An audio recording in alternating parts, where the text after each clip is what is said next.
Hi, and welcome to Season 4 of Beyond Teaching, brought to you by the Psych Sessions Network. This series is hosted by Susan Nolan from Seton Hall University, Adiyinka Akinseler-Smith from City College of New York, City University of New York, Asani Sewell from LGS Legacy Weight Diabetes Institute, and yours truly, Eric Landrum from Boise State University. For now. The Psych Sessions podcast Beyond Teaching is all about the teaching, research, and clinical skills that psychological scientists need to know about to be successful. You know, all the survival skills needed to thrive in the academic or clinical workspace beyond your formal graduate school training. All the stuff that we were never taught while we were in the graduate school classroom. For Season 4, we have 12 episodes in store for you, with a weekly release starting July 2022 and delightfully stretching into October 2022, helping you make that transition from summer to fall, at least in the Northern Hemisphere, that is, whether you are on the semester system or the quarter system. What's in store? We'll discuss the importance of staying up to date, helping students with personal statements and sparkbirds, student researchers, what a unionized campus looks like, a peek at the life of adjunct faculty from two different perspectives, interacting with the media, cleaning out your office, and it might not be one of the four of us you thought it would be, saying yes or no, and Maria Banford's advice about that topic, ascension and doctoral versatility, dealing with professorial conflicts, and taking tenure out for a spin, and career sustainability in the face of the great resignation, or what you might call the big quit. In Season 4, we also had guests join us for 3 of the 12 episodes. I'm not going to tell you who or which episodes. That way you'll be curious and you'll want to listen in order to satisfy that natural curiosity that you have. So there. Please enjoy Season 4 of Beyond Teaching. Welcome back to another episode of Beyond Teaching. And I'm Eric Lander from Boise State, and I'm so pleased to be here with my colleagues. I'll let them introduce themselves. Asani Sewell, Pacific University. And Susan Nolan, Seton Hall University.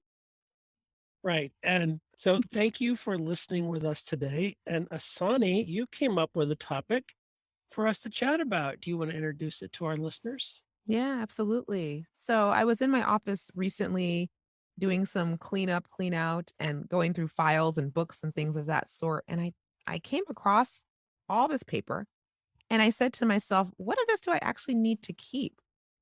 And why do I have all this paper? And what's important? There's so much that's become digital now as a result of the remote work that we've all done with COVID, et cetera. So I guess the question that I wanted to ponder with you all is, what are your personal practices or preferences around having print, or as Eric said before we started recording, analog versions of materials versus, electronic digital materials? How do you make those decisions and what are you using, et cetera? Well, I do probably think the one thing I can think of that we all have to keep in some format would be like IRB materials and data. There's probably individual institutional differences, whether it's 3 years or 7 years, but I know I've got to keep, consent forms and data forms for X number of years. And so whether that's a paper form or a scan of a paper form, that could vary by institution, but that's probably something that we all have to keep until something's published or you place it in an archive somewhere. That's probably something that we're all required to keep in some form. Although that's going to be shifting because a lot of us during the pandemic shifted our research to virtual. And so at this point, my consent forms and data for the most part are all virtual electronic already. So that's Right. good. Right. But you'll want to archive that file somewhere that in case somebody came and wanted to see it or know about it. Sure. Yeah. But not on paper. Right. Right. Yeah. If you didn't collect it on paper, there's no reason, Mhm. obviously. Yeah. It's interesting that you brought this up, Asani, because when I stopped being department chair a few years back, I moved out of a bigger office back to a normal sized office. And I thought, okay, this is the moment to downsize paper. And I graduated with my doctorate in 1999. And it wasn't until, I don't know, 7 years ago or so that I got rid of all my grad school notebooks, for example. And I realized if I haven't looked at them in all these years, obviously I don't need them. It felt sort of terrible to recycle them. But yeah, it's a really good question. What You're what do we still need to have? you're Can so I right. just Oh, Can I just, sorry. I'm sorry, this is really, I'm so sorry. This is super important. But Susan, there's a phrase there that I want to follow up on. I think you said when you stopped being department chair. Does that actually happen? What? People stop being department Oh, chair? yes. Oh my God. How long Thank, have you been Thanks, chair Eric. for, Eric? thank you. Almost 3 years now. Oh, you're just starting. Oh, oh, Asani. Sorry. I'm Susan, sorry, Asani. I I was interrupt. I was just aligning with you around the keeping of graduate school materials the same. Same. I graduated with 2006, I think. And I also old stats binders and notes and things like that. I just wow, I still have all of this and I gave myself permission to finally Yeah. get rid of some of that stuff. But I kept those big D-ring binders because those things are expensive and they might come in handy someday. So there's nothing wrong with being frugal. My version of that is I need to rid myself of paper, and I know this. And the things I want to keep, I've been digitizing. So if I have papers from undergrad or grad school, I scan them and then I toss the original paper. Now, there are some original papers that I have from childhood that my parents kept that I do keep some paper, Yeah. but And those are in your psychology office, I take it? they are scattered throughout safe houses throughout Boise City, and the different surrounds. I'm sorry. Yeah. Another category of paper, though, because those of us, our younger listeners will be shocked, but those of us who've been in the field for a little while, when we wrote papers, we used to have photocopied journal articles. And so if you wrote a paper and there were, 50 things you were citing, you would have a folder with those 50 papers. And then you would keep them in case you wanted to cite them in something else. And of course, now you can just get them again if you need them. And so back with my purge 7-ish years ago, I got rid of all of those too. And that felt like, oh my God. But yeah, it just overnight, it got rid of so much with just a couple of categories that I was getting rid of. Well, let's play this. Back in the olden days, I used to order reprints and I would pay for copies of my publications and send them to people in the mail. Yeah. Yep. I got rid of reprints then too. Yeah. I Well, no let me longer have stacks of reprints or preprints to send to people. let me flip the question. Asani, as you're doing this now, what is it that you have thought about keeping? So we've talked about what we want to get rid of. What do we want to keep? Yeah, some of the books I've wondered about. Do I want to keep some of these books, the ones that have been sitting on my shelf for a long while? But some of them have important foundational knowledge that's not necessarily going to age out per se, you know? So maybe keeping some of those. I also can't imagine having an office that's completely free or bare of books, No. of some kind of academic books. I I remember when mean, right, people can't, right. listeners can't see, but I'm in front of a wall. It just so happens my home office, even pre-COVID when I wasn't Zooming from my office, this wall was always our bookshelf wall. I can't imagine not. I like being surrounded by books. Now, have you noticed that your more junior colleagues don't have, well, of course, they don't have as many books as we have accumulated over the years, but I was in the department kind of walking around and I noticed that some of my colleagues who have been hired in the last year or two, there are no books in there. Maybe because of COVID and they're working from home, but I thought, wow, not a book at all? No books at all. Maybe things are changing. I don't know. Maybe it'll be fine to have less books. I felt a sense of when I got my first university position, I felt like a little bit of a fraud. I'm like, I need to get some books in here. Let me try to find some books to put on this shelf to make it official that I'm actually a professor, you know? When I visit another faculty member's office, I do look at the books they have on their shelf, whether it's in my own discipline or something else, because you do get a sense. It's the modern day version of going over to someone's apartment and looking at what albums they had or what CDs they had to see what their taste in music was. And so I think for me, I want to keep not everything, not every book is digitized. And I don't have access to every digitized book. I might be able to get my hands on most journal articles in digital form, but the books I tend to keep might be things. Might I reference something out of this in an upcoming journal article or book chapter? And if I'm not, and I've thrown away a ton of books. I've given away a ton of books. I've probably given away or thrown away half of the books I've ever owned in my career just because I can't haul them around. But the ones I've kept, I think I might use again, or I really enjoy, or they've been signed by the authors and they're Mhm. just sentimental to me. I wonder, Asani, about whether or not our younger colleagues will just not have as many because it's so easy to get things digitally, except that whenever anyone in our department does a purge of books and we have a table that says free books, the undergrads get really excited, especially the good psychology students who want to develop their own library. Mm. So I, I'm not seeing it entirely. I don't have data, but I do see the free books disappearing very quickly. Mhm. Mhm. Until it gets down to the dregs of the free Oh yeah. books. Yes. And then those get thrown away. Physics for dummies. No one ever takes that. Yeah. Absolutely. I Well, do feel like books can age out kind of quickly. I mean, there's the foundational ones where the knowledge doesn't change, but then there are other ones that I was coming across. Well, the reason I was thinking about this in particular is that my university has a program where if you have books that are less than 10 years old, you can bring them to the library. They will pack them up, ship them off for you, and send them to this company called Better World Books, which is an online used book retailer. And then the university gets a small amount of money from the sale of any of those books, but they're basically off of your hands as kind of the service they're providing for faculty. And as I was going through my books, I realized that there were so many books on my shelf that did not qualify for this program because they were more than 10 years old. Like I had like three. I don't know. I don't know how many it was actually. I stopped looking after a while. I was like, well, this is pointless. But there, Mhm. so many of my books, I was like, wow, they've aged out and I haven't replaced them with something else. So what was going on there? I wonder. Right. Yeah. Do you want hypotheses for what was going on there? Or you just want I'm happy to receive a hypothesis. Tell me. I my hypothesis is that that bookshelf represented a wide swath of your undergraduate and graduate career. And so now, 10 years later, you've become more specialized in your craft.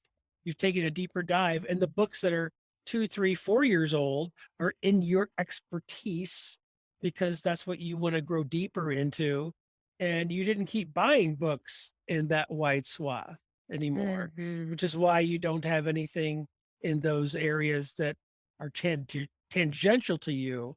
mhm. But yet you didn't keep up in those areas would be my armchair guess. I think that's good. I Sounds have right. another I have another guess. When we started teaching, and especially for classes that require textbooks, for me, for a long time, I was checking out different textbooks and trying to settle on the one that I wanted to use. And so I used to look at a few when I was thinking for a new adoption. They'd send me several textbooks from different companies. And now I'm switching less often because I'm sort of more settled. And B, you can look at them electronically. You don't have to have them send you the copies. So I think that sort of textbook glut, which is a good thing. I think it's part of how they've been able to bring the prices down, is that they're not spending all this money sending people hard copy books. That I Mhm, think that's part of it, at least for me. mhm. So I've got the older versions of these, but not newer ones. I should just probably get rid of them.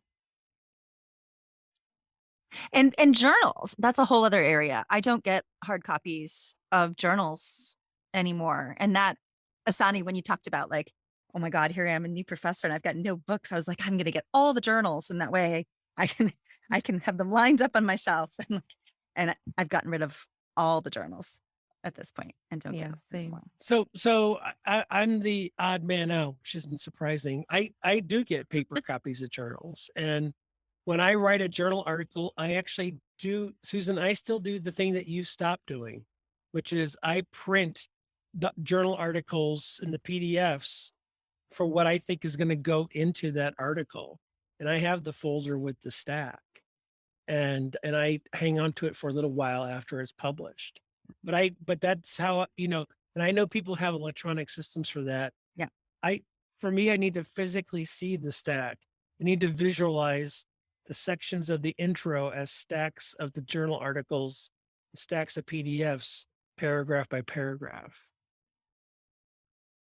how you organize things. I get that. Yeah, it's how I see it, and I know there's 84 other ways of doing it and much more efficient and certainly much more environmentally friendly than printing all the paper and using all the toner cartridge. But Yeah. Well, I do some bad things in terms of that too. And when I have a thesis, I'll print it out because I don't want to be distracted by my computer. So I'll print it out, close my computer, put my phone away, and just sit there with a thesis. yeah. Most of the time, not all the time. Sometimes I'll do it electronically, but I think sometimes it's helpful for me to go old school when I'm looking at a student's thesis. Hmm. And I know, yeah, all right, I'm printing it out. I do it on both sides, and yeah, What about you all's class notes? That was another place where I was just like, wow, that was a lot of paper I used to use. Print so, the way that I would teach my classes, I would print out my outline, my yeah, notes, whatever that I would have, maybe attached to a PowerPoint or something like that. And I would bring those physical notes to class. As I moved along in my years of teaching, I'm not sure why I did that because sometimes I would know the material well enough that I wouldn't even be looking at the outline per se, but somehow having it was like a safety in a mhm, way. Or so I came across a lot of that, just like notes from yeah, class and many that I had kept over the years. So for health psychology, I had like 3 or 4 years of old of class notes. That was really interesting. Why did I keep those really old ones? So yeah, Well, I could see you keeping them because, you wanted to refer to them the next time you taught the course and sure. you didn't want to have to start over. And, oh, I remember I wanted to update that one section. Week 8 was rough. So I'm going to keep these notes and go back to it. And then you do a purge later. Oh, I do that all the time. I don't yeah. purge right at the end of the semester. I give it some time and then purge later. And in classes where anything is turned in on hard copy, like so this semester, and since I've come back from the pandemic, I've been letting students choose to take their exams in person or at home, especially my big class. If they're worried about the technology or they don't want to use the lockdown browser, you can just come take it old school on paper. And I will keep on paper exams for like the ones for this semester. I'll keep them until the time for grade challenges or in all that. I won't get rid of them till the end of next semester. So sometimes I end up with a giant stack of exams, and then you can't just throw away exams with people's names on them. So we have to wait until we get one of those locked. Every once in a while, the department will get one of those locked shredding boxes, Mm. and then you can put them there. So sometimes it's not as easy as recycling. Unused versions of exams that don't have anyone's name on them, I will bring those home and recycle them at home so that they don't get found in the Seton Hall recycling. Of course, now a student's going to hear this and they're going to camp out at my house on recycling night after my next exam. No, I'm kidding. They're gonna lure Mitar out. Hey, kitty, let me bring out the key next time and let me in. Exactly. Mhm. Yeah, last summer as chair, we had a faculty member retire and he had been here 20 some years, but he had a lab in a different building and he worked really hard over the summer to get his stuff out. But he left like 5 rooms of things, of gear and stuff and junk and garbage. And then I had to spend a fair amount of my summer pillaging through that to figure out what might my colleagues still use in the department. I think there are in one room over in a different building, 17 4-drawer filing cabinets that were across his 5 rooms. Oh my God. And it has brought to my forefront when I retire, I don't want to do that to anybody. At Boise State, I have the office I'm in right now, and I have one lab space down the hall. It's relatively Hmm. modest, and I don't want someone to have to clear out 5 rooms on my behalf. So I have been tossing, I have been scanning. What do I really need to have? Day to day here in my home office. What do I have in storage? What can I scan? What do I need to? What do I want to keep? What do I want to give away? Right. You know, what do I want to give to my kids? What do I want to give to my colleagues? Mhm. I'm older than both of you, so I have to think about these things. So, No, actually, one of the things on weeks that I'm on campus, so obviously not during spring break, et cetera, but I have the 1 inch rule. I try to get rid of an inch of paper. And it can be, some Mm. journal articles that have come in along with some, older notes. It can be a book, which is an inch right away. But every time I make myself get rid of an inch. And how often do you do that, did you say? every week. Every week? But there's new stuff that comes in. There's junk mail. Right. So it's not that hard, Wow. but the junk mail is not enough. So it forces me to think like, okay, well, there are a couple of little journals that, or here are some things I printed out for class that, because the articles that, I mean, my international psych students are assigned articles. I will print out those articles so I can have them highlighted and there in class in case I want to. So those will be things, or a book. I'll just make myself get rid of a book Mhm.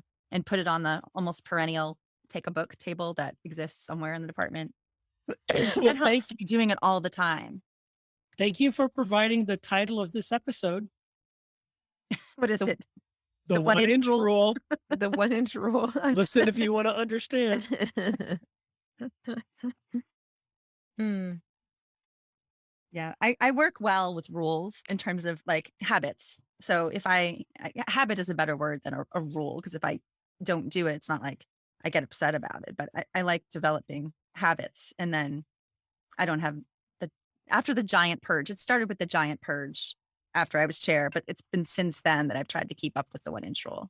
And what year was that? The Giant Purge? Gosh, about 7 years ago, 8, 7, 7.5, something like that. So the Giant Purge of 15? Yeah, that sounds about right. Okay. Can we have a future episode dedicated to Susan's habits? I think that would be fascinating and insightful. Yes. So, Asana, you're faced with this right now. What are you thinking as you start on your purge?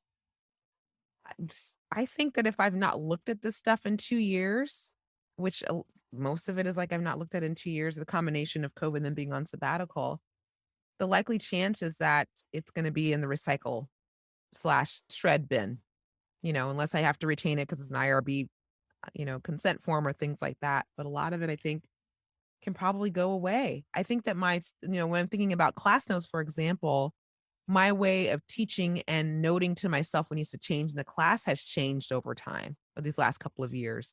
I will actually go into the Word file that exists in the cloud and make a note there right after class, as opposed to writing it down in a printout thing and putting it in a file drawer, right? So there's these habits that have changed over time that have just made it that I don't think I need some of these materials any longer. Yeah. So, yeah, that's my plan. I think less is more. Yep. Mm-hmm. Listen, Now, I did find what a healthy funny. perspective. I did find wedged in one of my books from graduate school a note from the credit union that held where I got my car. I'm forgetting words. What is it called? Car Your note. loan? My loan. Yeah, that held my note for my car when I was in graduate school, threatening that if I didn't pay the $300 that I owed, they were going to send it to collections.